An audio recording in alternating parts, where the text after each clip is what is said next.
Assalamualaikum warahmatullahi wabarakatuh.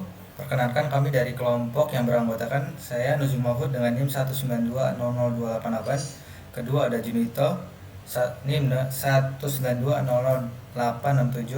Kemudian ada Muhammad Maruf NIM 192000704. Kemudian ada Kiara Adinda NIM 192000149. Yang terakhir ada Oktaviani Reza Sari NIM 192000044. Kami di sini ingin mempresentasikan tentang penggunaan framework TOGAF ADM dalam perancangan enterprise arsitektur pada SMK Bina Mandiri 2. Enterprise arsitektur merupakan perancangan proses bisnis dan teknologi di setiap organisasi dan perusahaan, dan kemudian diintegrasikan untuk mencapai suatu tujuan tertentu. Enterprise arsitektur dikonsentrasikan pada infrastruktur yang meliputi hardware, software, dan network untuk dapat bekerja secara bersama dengan misi sasaran dan tujuan organisasi untuk menjalankan proses bisnis organisasi dengan didukung oleh teknologi informasi.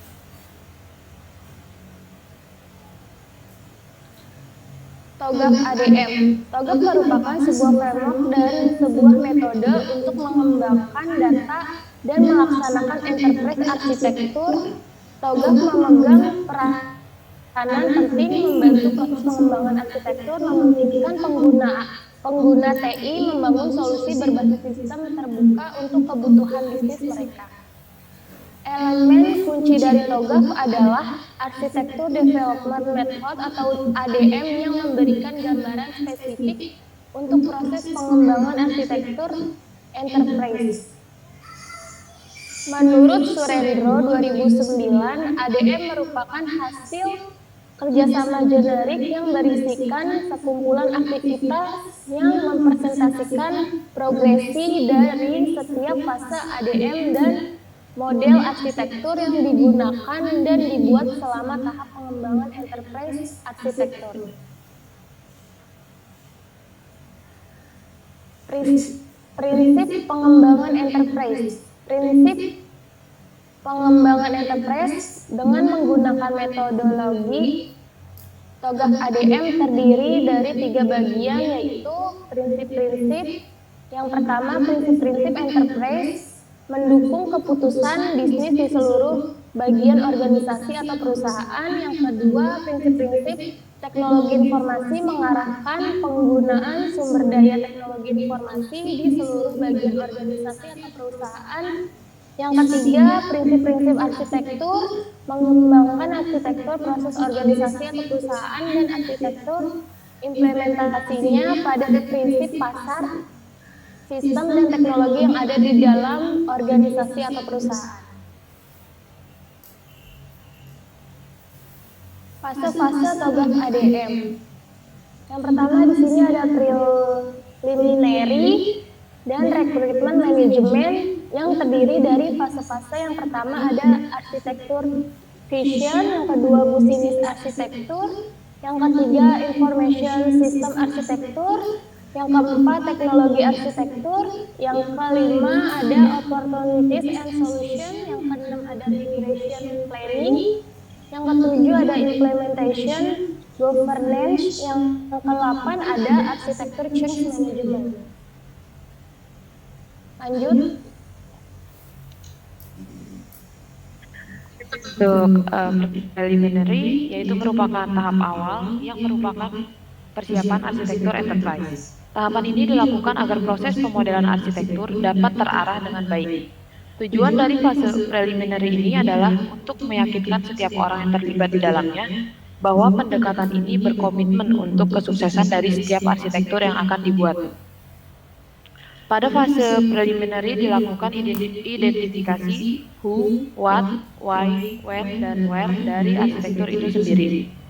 Preliminary fase memiliki input serta langkah-langkah dan berupa output sebagai berikut. Untuk input yaitu prinsip-prinsip dan tujuan aktivitas, langkah-langkah, yaitu mendefinisikan dan membuat prinsip-prinsip arsitektur dan menentukan ruang lingkup setiap unit-unit inti yang terlibat secara langsung dalam perencanaan strategi sistem informasi. Untuk output yaitu prinsip perencanaan strategi sistem informasi dan tabel identifikasi 5W plus 1H.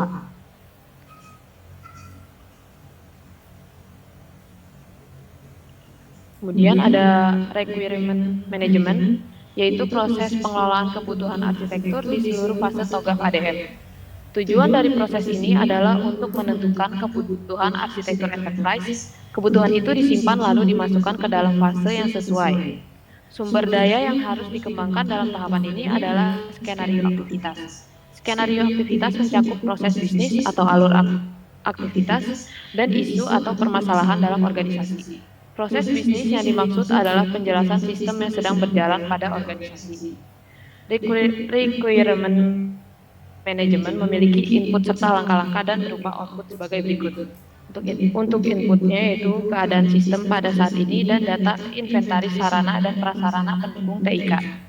Langkah-langkah yaitu menganalisa kekurangan dan kelebihan dari kondisi sistem pada saat ini, identifikasi permasalahan dari kondisi sistem pada saat ini, dan membuat solusi dari setiap permasalahan pada kondisi sistem saat ini. Untuk output yaitu tabel permasalahan organisasi, tabel solusi aktivitas, tabel solusi sistem informasi. Untuk yang berikutnya ada fase A yaitu arsitektur vision. Fase ini untuk menciptakan keselarasan pandangan bagaimana pentingnya EA untuk pencapaian tujuan organisasi. Elemen kunci dalam fase ini adalah visi, misi, strategi, serta tujuan perusahaan yang telah didokumentasikan. Beberapa tahap yang dilakukan di fase ini adalah yang pertama, menentukan atau menetapkan proyek. Yang kedua, mendefinisikan tujuan dan penggerak bisnis. Yang ketiga, review prinsip arsitektur termasuk prinsip bisnis. Yang keempat, mendefinisikan apa yang di dalam dan luar ruangan lingkup. Yang kelima, mendefinisikan batasan-batasan. Yang keenam, mengidentifikasi kebutuhan bisnis dan visi arsitektur. Kemudian fase B yaitu bisnis arsitektur. Pada fase ini bertujuan untuk menguraikan deskripsi arsitektur bisnis dasar, mengembangkan tujuan arsitektur bisnis dari proyek, mengembangkan target arsitektur bisnis yang menjelaskan bagaimana pelaksanaan kebutuhan perusahaan untuk mencapai tujuan bisnis dalam mendukung visi arsitektur yang telah disetujui, mendefinisikan kondisi awal arsitektur bisnis, menentukan pemodelan dari arsitektur saat ini, serta yang diinginkan menggunakan alat bantu seperti model proses bisnis atau model bisnis use case. Beberapa tahap yang dilakukan di fase ini adalah yang pertama, melengkapi arsitektur bisnis. Yang kedua, melakukan gap analysis. Yang ketiga, mengembangkan deskripsi arsitektur bisnis saat ini untuk mendukung arsitektur bisnis target. Yang keempat, mengidentifikasi reference model, sudut pandang, dan tools.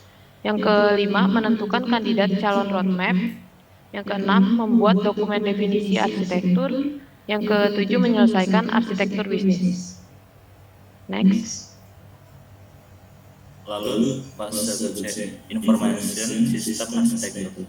Pada fase ini bertujuan untuk mendefinisikan tipe dan sumber utama data yang diperlukan untuk mendukung bisnis. Pada tahap ini tidaklah memperhatikan perancangan data tesis, hanya menjelaskan pengembangan dari arsitektur sistem informasi untuk mendukung fase A yang telah disetujui. Beberapa tahap yang dilakukan di fase ini adalah yang pertama, melakukan arsitektur data dan arsitektur aplikasi. Lalu fase B, teknologi arsitektur. Tujuan dari fase ini adalah untuk mengembangkan arsitektur teknologi yang diinginkan yang sesuai dengan arsitektur data aplikasi yang mewakili perangkat lunak dan komponen perangkat keras, alternatif teknologi sampai pelaksanaan analisis kesenjangan. Beberapa tahap yang dilakukan di fase ini adalah mengidentifikasi model, sudut pandang, dan tools yang digunakan, mengembangkan baseline arsitektur teknologi, mengembangkan deskripsi target arsitektur teknologi, membuat analisis gap, menentukan kandidat roadmap, menanggulangi seluruh dampak arsitektur, membuat review untuk stakeholder, menyelesaikan arsitektur teknologi, membuat dokumen finisi arsitektur. Lalu fase E, opportunities and solution. Pada fase ini bertujuan untuk berkonsentrasi pada rancangan yang membuat implementasi awal dan identifikasi penyampaian arsitektur yang telah ditetapkan pada fase sebelumnya. Pada tahap ini pula akan dievaluasi model yang telah dibangun untuk arsitektur saat ini dan target. Identifikasi proyek utama yang akan dilakukan untuk mengimplementasikan arsitektur, tujuan dan klasifikasi sebagai pengembangan baru atau penggunaan kembali sistem yang sudah ada. Beberapa tahap yang dilakukan fase ini adalah menentukan atribut key corporate change, menetapkan batasan-batasan bisnis, menggabungkan hasil analisis gap dari fase bisnis arsitektur sampai teknologi arsitektur, membuat ulasan persyaratan fungsi bisnis yang terkait, menggabungkan persyaratan operasi, mengesahkan ketergantungan, menetapkan kesiapan dan resiko transformasi bisnis.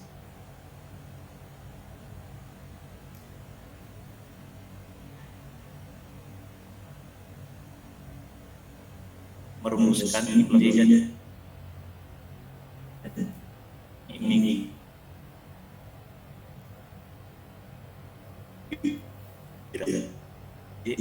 mengidentifikasikan paket kerja kelompok, membuat variasi menjadi urutan prioritas. Aktivitas mencakup penilaian tergantungan biaya manfaat dari proyek migrasi yang bervariasi. Prioritas proyek akan berjalan untuk membentuk dasar dari perencanaan implementasi detail dan rencana imigrasi. Menetapkan nilai bisnis untuk setiap proyek paket kerja, memperkirakan kebutuhan sumber daya, waktu proyek, dan waktu pengiriman, mengutamakan migrasi proyek berdasarkan perkiraan biaya dan risiko, menyelesaikan rencana implementasi dan migrasi. Lalu fase G, implementasi government. Pada fase ini, proyek dilaksanakan sebagai program rencana kerja, serta pengolahan proyek untuk mencapai keberhasilan arsitektur yang diinginkan. Beberapa tahap yang dilakukan di fase ini adalah menetapkan ruang lingkup dan prioritas implementasi dengan manajemen pengembangan, mengidentifikasi sumber daya dan kemampuan, melakukan penetapan solusi pengembangan. Pada step implementasi, menjalankan enterprise arsitektur yang telah dibuat atau dirancang, mengimplementasikan manajemen bisnis dan operasi IT, mengadakan post implementasi dan menyelesaikan implementasi. Lalu fase G, arsitektur change management.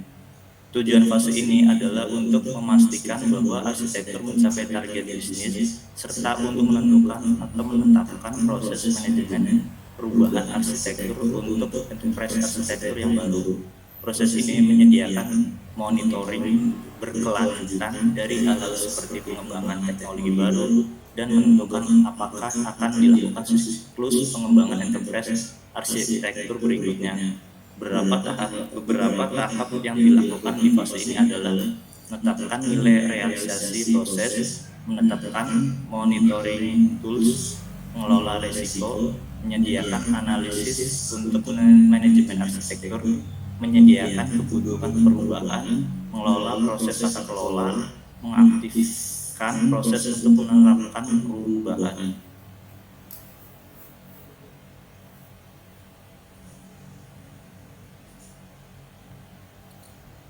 Studi kasus pada STMK Bina Mandiri. A. Preliminary phase fase. Prinsip-prinsip yang sudah ditetapkan dibuat tabel prinsipal katalog untuk lebih menggambarkan prinsip-prinsip yang akan dipakai oleh SMK Bina Mandiri 2 dan menjelaskan tujuan dari setiap prinsip-prinsipnya, kemudian mengidentifikasi where, what, why, who, when, dan who. Untuk perancangan enterprise arsitektur di SMK Bina Mandiri 2 dengan tujuan untuk mengidentifikasi objek-objek yang terlihat selama perancangan arsitektur. Prinsip 1. Keputusan berarsitektur yang dibuat ini harus sesuai dengan tujuan aktivitas serta proses bisnis di SMK Bina Mandiri. Tujuannya mendukung proses bisnis dan pembelajaran yang ada pada SMK Bina Mandiri 2 serta meningkatkan pelayanan terhadap siswa dan efisiensi kinerja karyawan. Yang kedua, dari prinsip arsitektur yang dikembangkan harus mendukung kesinambungan aktivitas. Tujuannya meminimalisir gangguan pada sistem yang dapat menghambat operasional lembaga. Ketiga, arsitektur yang dikembangkan harus aman. Tujuannya meminimalkan dampak dari bencana serta mampu bertahan dari serangan virus. Yang keempat, keamanan data. Tujuannya untuk melindungi keamanan dan kerahasiaan data dari akses pihak-pihak yang tidak berwenang, serta mengatur stakeholder dalam pengolahan data. Yang kelima, data mudah diakses. Tujuannya memudah pengaksesan data secara bersamaan untuk mempercepat pelayanan kepada siswa serta mempercepat pengambilan keputusan. Nomor 1, driver who objek deskripsi objek lingkup enterprise arsitektur. Deskripsi membuat perancangan model enterprise arsitektur. Nomor 2, driver who objek siapa yang memodelkan dan yang bertanggung jawab deskripsi. A. Membuat perancangan Wisma Monita. B. Penjawab Chandra Lianto SPD.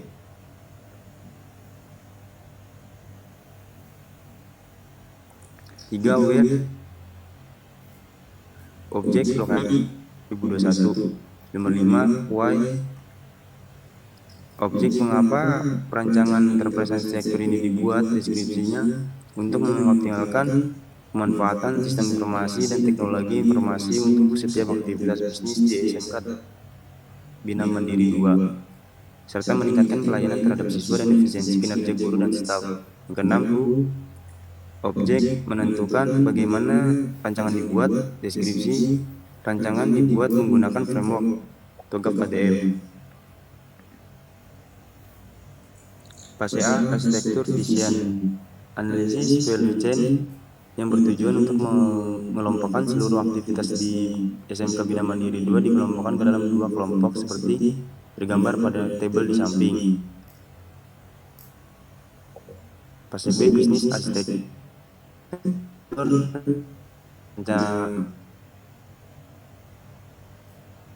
rancangan pahami arsitektur bisnis. Gambaran rancangan tersebut seperti di samping.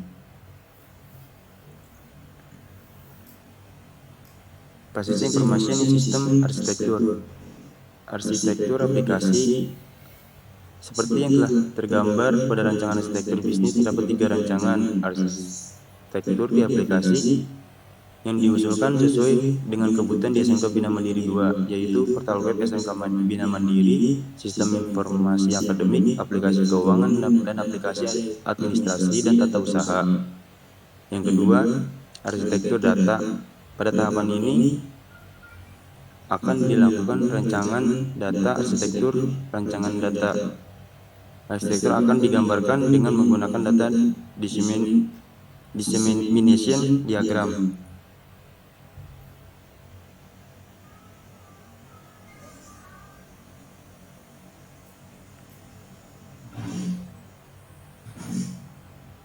Fase D, teknologi arsitektur. Dari hasil perancangan arsitektur teknologi dapat dihasilkan di identifikasi pengembangan arsitektur teknologi atau disebut sebagai portofolio teknologi, infrastruktur hardware, software, aplikasi software, serta jaringan pada tabel di bawah ini.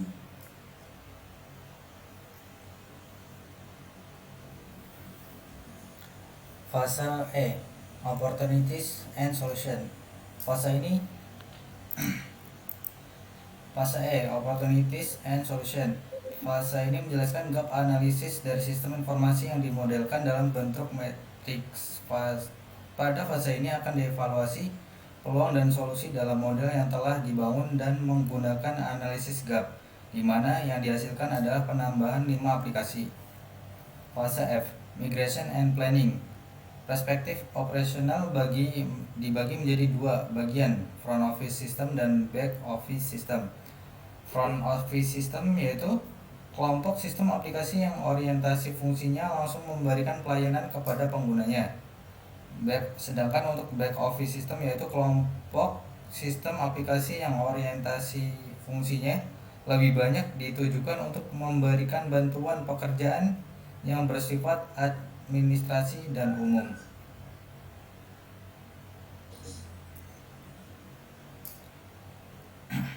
Untuk perspektif operasionalnya dari front office sistemnya sesuai dengan orientasi fungsinya, maka kandidat aplikasi untuk front office sistem portal web SMK Bina Mandiri 2 dengan fungsi utama memudahkan terhubung dengan masyarakat untuk mengakses seluruh informasi dan kegiatan Bina Mandiri 2 dan kegiatan SMK Bina Mandiri 2, menerima pendaftaran peserta didik baru, memudahkan pihak luar untuk berinteraksi dengan sekolah melalui chatroom.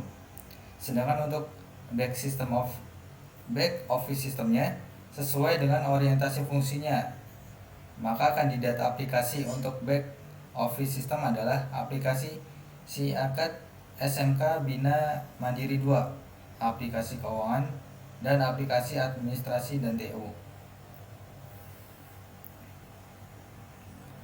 Baik, terima kasih atas perhatiannya. Mohon maaf apabila ada kesalahan kata atau pengucapan.